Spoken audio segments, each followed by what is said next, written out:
Makers who invent things from a place of love and a place of passion and a place of inspiration is about as good as it gets. The more stories I hear, the more I travel, I am drawn to those types of people and to those types of stories. I want to encourage other people to find that same place and to build from there.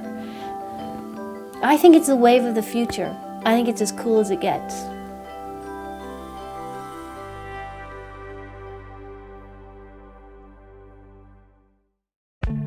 I'm going to make the most delicious snack in the entire world that I can say yes to, and every time I offer it to you, you're going to be like, yes, yes, yes, I want it.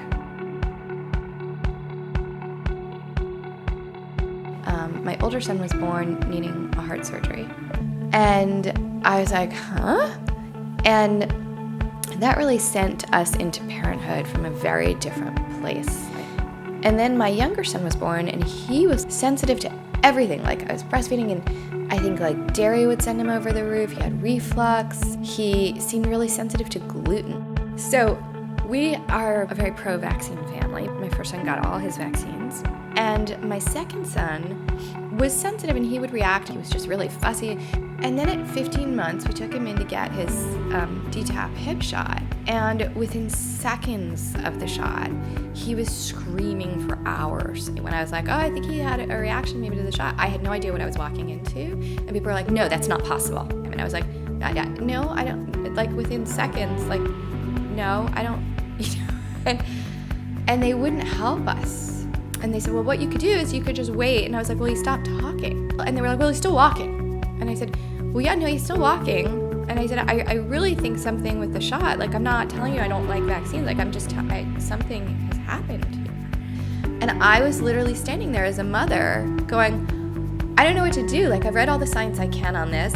Honestly, I'm not sure it's 100%, but I'm looking at my child and I'm seeing a physical reaction. So as his mother, what do I do? And I thought, I gotta do this. Like, I have to do this.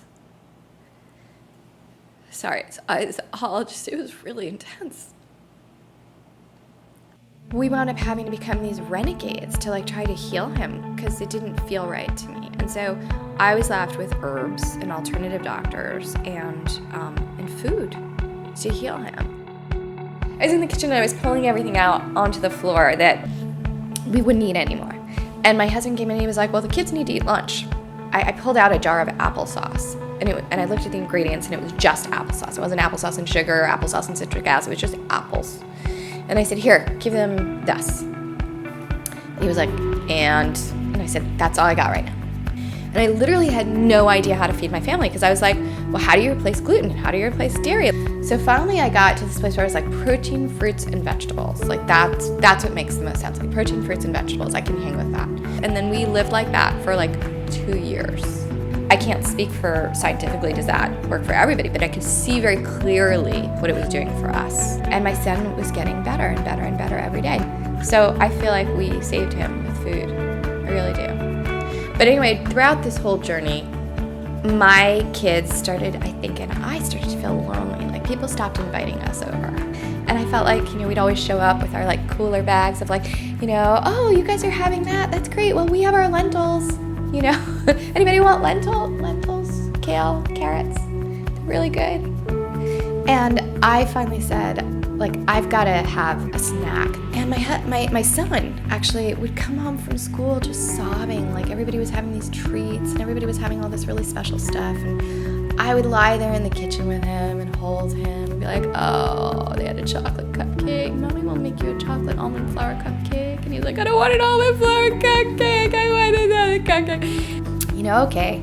I really didn't want him to feel left out. And so I had this amazing moment one day where I went in the kitchen and I decided, you know what, buddy, like we can cry about this, but what we're doing as a family is actually flipping awesome.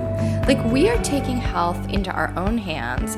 We are like eating foods that the foods we're meant to eat. We're listening to ourselves, listening to our bodies. We're getting to meet these farmers who make our food. Like this is cool stuff. So I said, you know what, let's stop focusing on everything we say no to, and let's start figuring out what we're saying yes to. So I pulled out the cupboards and I was like, millet, nah. Dark chocolate chips without soy and maltodextrin, yes. And I was like looking at all the different things I had, and at this point we were eating honey and maple syrup, and I was like, that's good, and coconut, and seeds, and chia, and hemp, and macadamias, and I didn't really know. I literally was like, I don't know how you put all this together. I was like, well, that's sticky and that's hard, so. And then they were snack bars, and I didn't even mean for them to be snack bars exactly. And I called my kids and my husband in, and I was like, guys, I made this thing, and they came running in, and that was it, and they were gone in like 5 minutes. So then I made them again a couple times that week, and then we started bringing them to birthday parties, and then people wanted them. 2 years ago, we walked into our first store. What I did was I wound up having to come up with a name. So then I had to figure out, well, what's the essence of what I've created? And that's how I came up with the idea of the yes bar, because I was tired of saying no to everything and I needed something I could say yes to. So I had to actually understand from a business point of view what it was that I had created. I had actually created something from my heart. I hadn't created it with a business idea in mind. Then I had to understand what our attributes really were. And then I had to find a graphic designer, and then we had to figure out like what our copy was. I was up till all hours of the night. I had like creative insomnia. Google was like my best friend. Online all night long searching for things. Like, how do you start a food company? How do you come up with a name? What is marketing?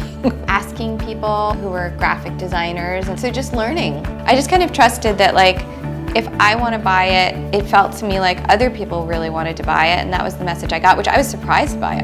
But every bar still passes through my hands. Every bar is still like artisanally made, and it's kind of quite a crazy process because I'm just literally, I'm doing what I would want to buy. What I like the most isn't even the bar itself, which I think is this culinary pleasure. Honestly, like the philosophy that we were built upon, which wasn't some branding exercise. It was an actual moment in my kitchen, for real, with my son, of just looking in his eyes and being like, dude, life can suck sometimes. So like, let's get up and make it good. So that for me is this sort of underpinning behind Yes Bar, which I'm so excited to share with the world. Beyond even just this incredibly tasty treat. But to say like, yeah, so what? So you're gluten-free, you're grain-free, you can't eat all this stuff. You don't need to cry. Like, here you go. Here's a little piece of joy in your life. Like, go out, celebrate. Because this one tastes better than all the rest of them.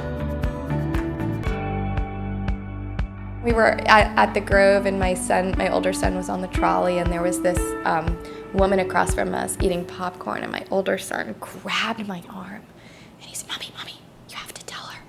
And I said, what do I have to tell her? He said, she's eating popcorn. It's probably GMO. She doesn't know she's gonna die. You have to tell her. And I thought, I might have taken this a little bit too far.